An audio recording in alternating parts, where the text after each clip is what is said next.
అందరికీ జై భీమ్. నా పేరు Karla Premanand, Bahujan student federation of India state vice president మాట్లాడుతున్నాను.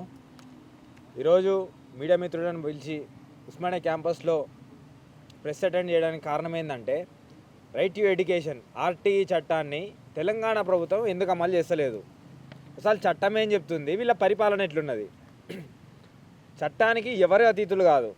It may be Revanth Reddy or everybody in the cabinet or anyone minister, ఎవ్వరు కూడా చట్టానికి లోబడి పనిచేయాలి. కానీ మన విద్యాశాఖ మంత్రి ఎవరైతే ఉన్నారో ఆయన ఏమని పనిచేస్తుండు, ప్రైవేట్ వ్యవస్థకు పనిచేస్తున్నాడు. గవర్నమెంట్ స్కూల్స్ దాన్ని బాగు చేయాల్సింది పోయిన విద్యాశాఖ మంత్రి గారు గౌరవ రేవంత్ రెడ్డి గారు, మీరు ప్రైవేట్ స్కూళ్ళల్లో పోయి ప్రైవేట్ వ్యవస్థను మీరు బలోపేతం చేస్తున్నారు. ఇది దేనికి సంకేతం? మీకు పన్నులు కట్టేది ప్రైవేట్ వ్యవస్థలా లేకపోతే తెలంగాణ ప్రజల అని ఈ సందర్భంగా నేను అడగదలుచుకున్నా. రెండో విషయం ఏంటంటే, రైట్ టు ఎడ్యుకేషన్ చట్టం ఏం చెప్తుంది?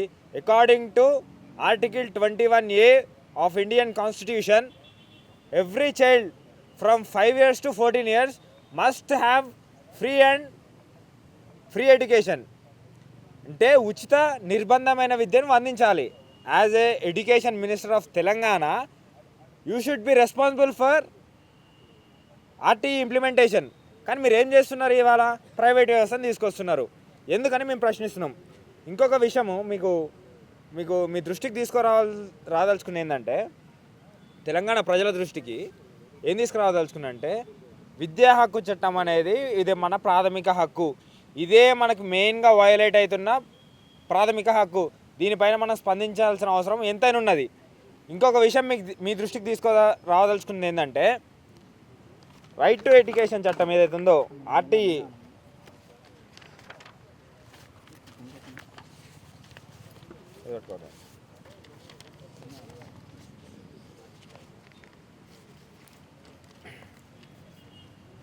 జియో నెంబర్ 22 18/7/2017 ప్రకారం స్కూల్ బ్యాగులు 6 to 12 kgs ప్రైమరీ స్కూల్స్కి, 12 to 17 kgs హై స్కూల్స్కి ఉండాలి. ఏ డిఓ అయినా, ఏఎంఈ అయినా, ఏ ఎడ్యుకేషన్ మినిస్టర్ అయినా నాతో పాటు వస్తే తెలంగాణలో ఉన్న ప్రైవేట్ స్కూళ్ళన్నిటికీ నేను తిరగడానికి నేను సిద్ధం. నేను నిరూపిస్తా. మీరే పంపించిన జియోల్ని మీరే పాటించకుండా ఉంటే ఇది దేనికి సంకేతం చేసుకోవాలి, దేని అర్థం చేసుకోవాలి? According to GO number 37 21 March 2017లో regulation of fee structure DFRC అని, డిస్ట్రిక్ట్ ఫీ రెగ్యులేషన్ కమిటీ అని ఏర్పాటు చేయాలని పెట్టుకున్నారు. ఎందుకు అమలు చేస్తలేరు? ఫీ రెగ్యులేషన్ చట్టం ఎందుకు అమలు చేస్తలేరు? ఇష్టం వచ్చినట్టు ఫీజులు పెంచుకుంటూ పోతావు ప్రైవేట్ వ్యవస్థలా. ఇటు చూస్తేనేమో గవర్నమెంట్ స్కూళ్ళల్లో నువ్వు చదివినా అని చెప్పి నీ నోటితో నువ్వు అంటావు, గవర్నమెంట్ స్కూల్లో చదివినా అని చెప్పి. నువ్వు గవర్నమెంట్ స్కూల్లో చదివేమో సీఎం అవుతావు, మా పిల్లలేమో గవర్నమెంట్ స్కూళ్ళలో చదవద్దు ప్రైవేట్ స్కూళ్ళలో చదవమని చెప్పి మళ్ళీ ఏవిఎన్ లేక్ ఫీల్డ్ అనే స్కూల్ని నువ్వు ఎస్టాబ్లిష్ చేస్తావు. దేనికి సంకేతం ఇది? ఫ్రీ ఎడ్యుకేషన్ 12(1)C, అదే ఆర్టికల్ 21A ప్రకారం 12(1)C సెక్షన్ ప్రకారం GO number 42 30 date 7th month 2010లో జియో నెంబర్ 42 వచ్చింది. కానీ మీరు ఎందుకు ఇంప్లిమెంట్ చేస్తలేరు? సరే, ఇదంతా పోనీ ప్రైవేట్ వ్యవస్థనే మనం కన్సిడర్ చేద్దామని మీ ఆలోచనకే వద్దాం. ఒక ప్రైవేట్ వ్యవస్థ లేకుంటే ఒక ప్రైవేట్ స్కూల్కి పర్మిషన్ కావాలంటే రైట్ టు ప్రొటెక్షన్ యాక్ట్ ప్రకారం 50% ఆఫ్ ఇన్కమ్ ఏదైతే ఉంటుందో, ఏ సొసైటీ మీద అయితే రిజిస్ట్రేషన్ చేసి ఉంటుందో ఆ సొసైటీ మీద 50% ఆఫ్ ఇన్కమ్ని మీరు స్టాఫ్ శాలరీస్కి ఇస్తున్నారా? ప్రైవేట్ వ్యవస్థలు 15% మెయింటెనెన్స్ ఎక్స్పెన్సెస్ లెక్క ఖర్చు పెడుతున్నారా? 15% డెవలప్మెంట్ యాక్టివిటీస్ ఖర్చు పెడుతున్నారా? 15% గ్రాట్యుటీ కాంట్రిబ్యూషన్ ఇస్తున్నారా? 5% లాస్ అండ్ ప్రాఫిట్ మీద నడవాలి ఏ ఎడ్యుకేషన్ ఇన్స్టిట్యూట్ అయినా, ఇంక్లూడింగ్ అది ఏదైనా కానీ మీరేం చేస్తున్నారు? ఈ ప్రైవేట్ వ్యవస్థలో ఉన్న టీచర్లు, ప్రైవేట్ వ్యవస్థలో ఉన్న టీచింగ్ నాన్ టీచింగ్ స్టాఫ్ మీద కూడా మీరు వాళ్ళ శ్రమ దోపిడీ చేస్తున్నారు. You are clearly violating the constitution of India and fundamental rights of Telangana people.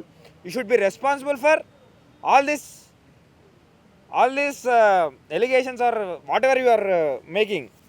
Telangana budget మొత్తం 3.5 లక్షల కోట్లుంటే 23,108, అంటే హార్డ్లీ ఒక 9% ఎడ్యుకేషన్కి ఇచ్చినావు. నువ్వు హెలికాప్టర్లో తిరగడానికి, మీ మంత్రులు హెలికాప్టర్లో తిరగడానికి ఏమో ఇష్టం వచ్చినట్టు ఖర్చులు పెడుతున్నాం. నీ ఇంట్లో నీ జేబుల నుంచి అయితే తీసి ఖర్చు పెడతలేవా? అయ్యి మా తల్లిదండ్రులు మేము పన్నులు కట్టి, నేను రోడ్డు మీద రోడ్ ట్యాక్స్ ఉంటుంది, బండికి చలాన్లు పడితే మేము ఆ చలాన్ల రూపంలో మీకు పన్నులు కడుతున్నాం. ఆ పన్నుల పైసల్ని మీరు మాకు లెక్క చెప్పకుండా ఇష్టం వచ్చినట్టు మీ ఖర్చు పెట్టుకుంటే మా విద్యకి ఎవరు ఖర్చు పెట్టాలి అని ఈ సందర్భంగా నేను ప్రశ్నిస్తున్నాం. Bahujan student federation of India దీన్ని కానీ మీరు ప్రైవేట్ పరం చేద్దామనేది ఆలోచన ఉన్నదో దాన్ని వెనక్కి తీసుకోకపోతే మాత్రం దీన్ని తీవ్ర రూపమైన కార్యాచరణ చేయదలుస్తాం. ఖచ్చితంగా మీ ప్రభుత్వంపై తిరుగుబాటు మొదలైంది. మళ్ళా చెప్తున్నా. ఇంకొక విషయం మీకు క్లియర్గా I want to make clear that తెలంగాణలో ఉన్న పేరెంట్స్కి అందరికీ దయచేసి నేను విజ్ఞప్తి చేసేది ఏంటంటే, నీకు చదువు వచ్చినా రాకపోయినా చట్టం తెలుసుడు ఇంపార్టెంట్. రైట్ టు ఎడ్యుకేషన్ అనేది మన ఫండమెంటల్ రైట్, ప్రాథమిక హక్కు. కాబట్టి దీన్ని అడిగి పొందుకోవాల్సిన బాధ్యత మన మీద ఉన్నది. మళ్ళా మనము ఈ హక్కులను కోల్పోతే మాత్రం ఎవ్వరు కూడా ఏం చేయలేరు. మీ సంపాదనలో సగం జీతం ప్రైవేట్ స్కూళ్ళకు పోతున్నాయి, సగం జీతం ప్రైవేట్ ఆసుపత్రులకు పోతున్నాయి. ఇంకా మనం బాగుపడేది ఎప్పుడు? కాబట్టి తెలంగాణలో ఉన్న విద్యార్థుల తల్లిదండ్రులు ఎవరైతే ఉన్నారో దయచేసి ఈ విషయంపై ఆలోచించాలి.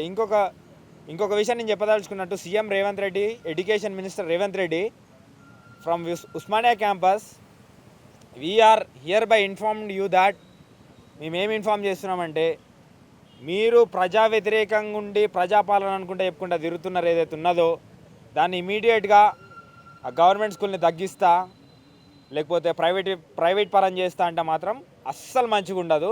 Bahujan student federation of India జిల్లాల వ్యాప్తంగా మీ పాలనపై తిరుగుబాటు చేస్తుంది. ఏ ఒక్క స్కూల్ని కూడా మూసేసినా నీకు చేతనైతే ఇంకొక 2 స్కూళ్ళు ఎక్కువ వేయించు. పేద పిల్లలు చదువుకుంటారు. పేదల ప్రభుత్వం, పేదల పెళ్లి దాన్ని పెద్ద పోస్టర్లు వేసుకున్నాడు కాదు.